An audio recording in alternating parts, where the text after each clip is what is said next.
We first won a competition to help us start Project Miko back in April. Yep, so we won a competition then, and that helped us prototype our product, which is a box with seeded paper inside.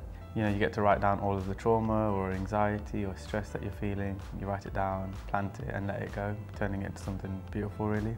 So combating the climate crisis and the mental health crisis.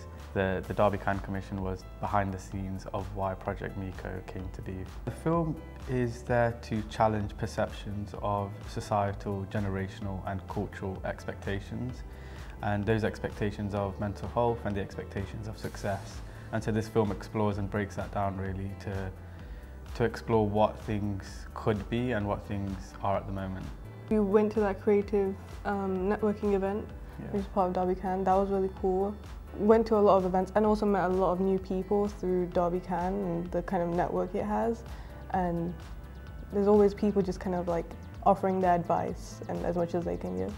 Yeah, and as like people who aren't necessarily in the creative industry beforehand, I think when we started that relationship with Derby Can, we were kind of immersed with so many creative people that we just learned a lot. Yeah, I think we've learned a lot about like how much work making a film or even anything goes into and how much it takes behind the scenes. A lot of the work that we can't do and other people have gained the skills to do, and how much time that takes.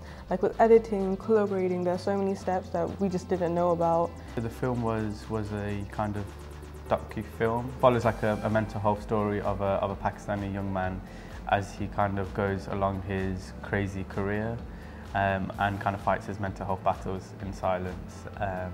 And yeah, it was kind of all focused. It was called Only the Stars Know, and that was because the main character finds peace and solace when he stargazes.